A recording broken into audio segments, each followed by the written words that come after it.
तो दोस्तों स्वागत है आपका आपके अपने YouTube चैनल माँ एसोसिएट्स में। मैं हूं आपके साथ आपका अपना दोस्त पवन भारद्वाज।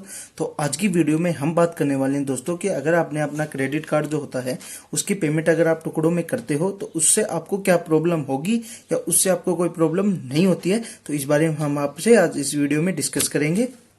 दोस्तों यह सवाल मुझे बहुत सारे लोग कमेंट बॉक्स में कमेंट करके पूछ रहे थे कि अगर हम बिल की पेमेंट करते हैं टुकड़ों में तो उससे हमें क्या प्रॉब्लम होगी।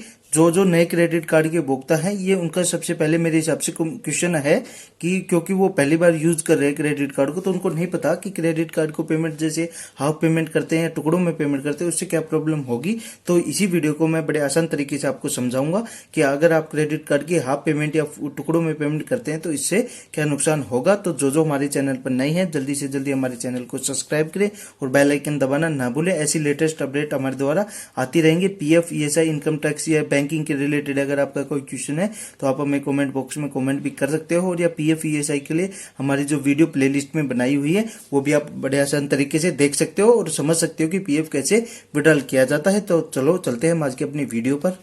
दोस्तों जैसे कि मैं आपको समझा देता हूं, अगर आपका क्रेडिट कार्ड का बिल मान लो फॉर एग्जांपल 5,000 रुपए आया और उसको बिल पे करने के लिए आपको 20 दिन का टाइम ऊपर से दिया जाता है कि 20 दिन के अंतर्गत आपको अपने बिल की पेमेंट करनी है। तो उस बिल की जो पेमेंट होती है आप 20 दिन के अंदर के कैसे भी कर सकते हो, टुकड़ों में भी कर सकते हो या वैसे भी एक साथ भी पेमेंट कर सकते हो, लेकिन आपको जो पेमेंट है वो 20 दिन के अंदर करनी है। जैसे आप पहले कोई 1,500 रुपए पे कर दिया आपने, बाद में 500 कर दिए या 1,000 कर दिए, लेकिन अगर आपको 20 दिन के अंदर आपको पूरी 5,000 रुपए की पेमेंट करनी है। अगर बीच में भी आप टुकड़ों में पेमेंट कर रहे हो तो उससे कोई प्रॉब्लम नहीं है, आपके पास आपसे कोई इंटरेस्ट या कोई भी कुछ भी चार्जेस नहीं किए जाएंगे, लेकिन आपको 20 दिन के अंदर 5,000 रुपए की पेमेंट पूरी जो आपका बिल आया है उसकी पूरी पेमेंट करनी पड़ेगी, क्योंकि अगर वो पेमेंट नहीं करोगे तो उसके ऊपर आपको इंटरेस्ट चार्ज किया जाएगा। लेकिन अगर आप 20 दिन के अंतर्गत आप अपनी पूरी पेमेंट कर देते हो, टुकड़ों में भी कर रहे हो, तो उससे आपको कोई प्रॉब्लम नहीं होगी।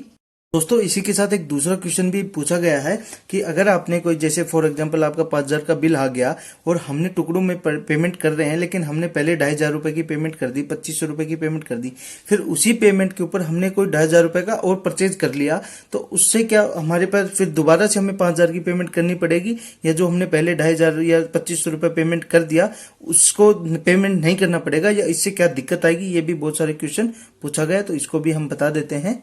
तो दोस्तों जैसा कि मैं आपको बता दूं, जिस बिल की आपने पेमेंट कर दी है या 50% पेमेंट की हुई है, तो उस बिल की जो पेमेंट होती है 2,500 रुपए वो पेमेंट हो गई है। जो आपने परचेज किया है वो आपका जो नेक्स्ट बिल आएगा या नेक्स्ट ड्यू डेट आएगी, जो टाइमली मिलेगा आपको उस बिल में जुड़ के आएगा, ना कि जो आपने पेमेंट कर दी उसका जो कटेगा उसकी पेमेंट आपकी हो गई है। जो आपने अलग से परचेज किया हुआ है 2,500 रुपए का, वो आपको जो नेक्स्ट बिल ड्यू डेट होगा उसमें आपको पे करना पड़ेगा।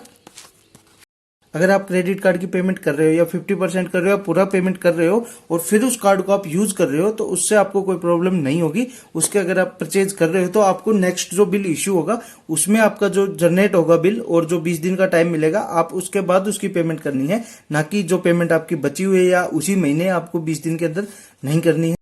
आपने अगर जो परचेज किया है वो आपको नेक्स्ट जो बिल सर्कल होता है, साइकिल होता है, वो उसके अंतर्गत चला जाता है। फिर आपके नेक्स्ट ड्यू डेट पर जो आती है उस पर आपको पेमेंट करना है। तो आप अगर 50% पे कर रहे हो या अगर आप परचेज कर रहे हो तो इससे घबराने की जरूरत नहीं है। आपके ऊपर ना कोई इंटरेस्ट चार्ज किया जाएगा, ना कोई पेनल्टी चार्ज की गई। ये आराम से आप परचेज कर सकते हो। ये जानकारी बहुत ही छोटी है, लेकिन जो नए नए क्रेडिट कार्ड के यूजर हैं जी, या जिसको इस बारे में नहीं पता, इन लोगों ने बहुत सारे कमेंट कर रखे थे, तो मैंने एक साथ कमेंट उनका रिप्लाई देने के बजाय एक छोटी सी वीडियो बना दी कि जिससे कि उन सभी उनका रिप्लाई आराम से मिल जाएगा। अगर आपके भी कोई दिक्कत है या कोई क्वेश्चन है आपको पूछना है क्रेडिट कार्ड के रिलेटेड, या इस अगर यही क्वेश्चन आपका था तो इसका सॉल्यूशन आपको मिल गया है। ये कोई नॉर्मल क्वेश्चन है, लेकिन ये बहुत सारे लोगों को या नए उपभोक्ताओं को नहीं पता। तो यही थी हमारे आज की वीडियो। आपको हमारी वीडियो कैसी लगी आप हमें कमेंट बॉक्स में कमेंट कर जरूर बताएं, और जो हमारे चैनल पर नए हैं दोस्तों जल्दी से जल्दी हमारे चैनल को सब्सक्राइब करें। जय हिंद, जय भारत, धन्यवाद।